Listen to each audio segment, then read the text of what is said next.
बिस्मिल्लाहिर्रहमानिर्रहीम। अस्सलाम वालेकुम दोस्तों, आज मैं आपके लिए गुड़ वाले चावल की इतनी आसान सी रेसिपी लेके आया हूँ जिसको देख के हर कोई गुड़ वाले चावल बना सकता है।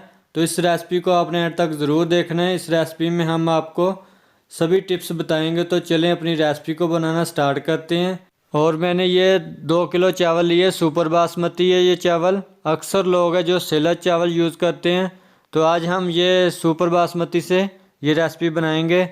और एक कढ़ाई ले लेंगे, उसमें हमने पानी डाल देना है और इसमें 2 से 3 टेबलस्पून ऑयल की डाल देनी है। और इसमें हमने और कोई चीज़ नहीं डालनी, कोई मसाला नहीं इसमें डालेंगे। और इसके ऊपर ढक्कन लगा के इसको उबाल आने तक छोड़ देंगे। तो देखें इसमें उबाल आ चुका है। अब हम इसमें ये चावल डाल देंगे। ये 2 किलो चावल है सुपर बासमती के, जिसको मैंने पहले भिगो के रखा था आधा घंटा। और अब हम इनको मिक्स कर लेंगे और इनको हमने तेज़ आंच पे ही उबालना है। तो जब भी आपने चावल उबालने हैं तो इनको तेज़ आंच पे ही उबालना है। ये गलती नहीं करनी कि लो फ्लेम पे आपने इनको उबालना है। तो इस तरह से हमने चम्मच चलाते रहना है और इसको हाई फ्लेम पे हमने उबाल लेना है। तो चावल हमने तकरीबन 70 से 80% उबालने हैं, तो ज़्यादा हमने कुक नहीं करने हैं। तो अभी चेक कर लेते हैं। तो देखें चावल है जो हमारे 70 से 80% डन हो चुके हैं। और अब हम इनकी जो चाशनी है वो तैयार कर लेते हैं। तो ये मेरे पास 1.5 किलो गुड़ है, जिसको मैंने मोटा मोटा तोड़ लिया है। तो 2 किलो चावल में 1.5 किलो गुड़ चाहिए। अगर 1 किलो चावल है तो उसमें 3 पाव गुड़ जाएगा। ये बात आपने जहन में रखनी है। तो इसमें अभी हम हाफ बाउल पानी का डाल देंगे और इसको मेल्ट होने के लिए छोड़ देते हैं। तो देखें गुड़ है जो अच्छे से मेल्ट हो गया है।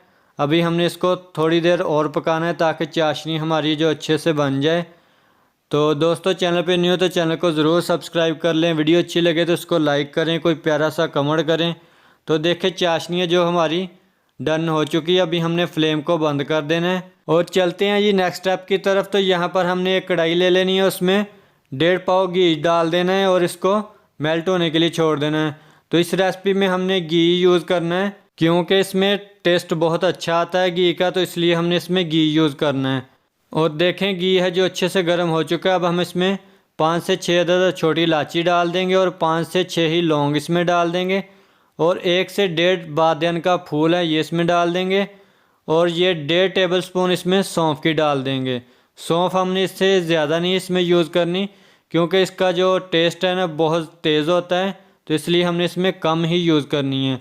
इसको इसमें मिक्स कर लेंगे और फिर हमने इसकी जो चाशनी गुड़ की वो तैयार की थी वो हमने इसमें छान के डालनी है। ये देख लें इस तरह से हमने इसको छान लेना है, क्योंकि इसमें अगर कोई कचरा वगैरह है तो वो अलग हो जाए, तो चाशनी हमारी साफ़ हो जाए। तो इसलिए हमने इसको छान लेना है। तो अब हम इसको पकाएंगे नहीं, इसमें बस चावल ऐड कर देने हैं इसको मिक्स करके। और इस तरह से हमने इसमें चावल सारे जो ऐड कर देने हैं। और दोस्तों कोई सवाल हो तो कमेंट बॉक्स में आप मुझसे पूछ सकते हैं। किसी चीज़ की आपको समझ ना आई हो तो कमेंट बॉक्स में आप मुझसे पूछ सकते हैं।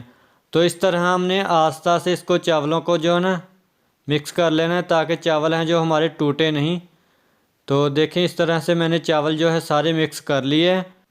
और अब हम इनके ऊपर कुछ ड्राई फ्रूट डाल देते हैं। पहले हमने ड्राई फ्रूट इसमें यूज़ नहीं किए। तो ये मेरे पास गिरी है जिसको मैंने बारीक काट लिया, इसमें ऐड कर देंगे। और ये मेरे पास सौगी है, ये तकरीबन 2 टेबलस्पून है।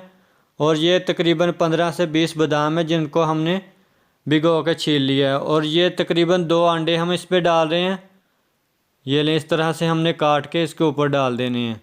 और हमने ड्राई फ्रूट को कोई भी फ्राई नहीं किया, तो इस तरह हमने डाल देने हैं। ये इससे टेस्ट और भी बढ़ जाता है। तो अभी हमने इसके ऊपर ढक्कन लगा के इसको छोड़ देना है 15 मिनट के लिए दम पे।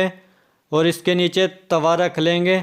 तो देखें 15 मिनट हो चुके हैं। तो देखें माशाल्लाह बहुत प्यारी खुशबू आ रही है और चावल हमारे एकदम खिले खिले से चावल हमारे बने हैं। तो अभी हम आपको प्लेट में निकाल के दिखाते हैं कैसे बने हैं। तो देखें माशाल्लाह चावल है जो हमारे खिले खिले से बने हैं, बिल्कुल भी जुड़े नहीं है ये चावल। तो ये रेसिपी आप लोगों को पसंद आई है तो कमेंट में ज़रूर बताएं। चैनल पे न्यू हो तो चैनल को ज़रूर सब्सक्राइब कर लें। और वीडियो अच्छी लगी है तो उसको लाइक करें, दोस्तों के साथ शेयर करें। और इसी के साथ है सानली को दे इजाज़त। दुआओं में याद रखिएगा। ढेर सारा प्यार। अल्लाह हाफिज़।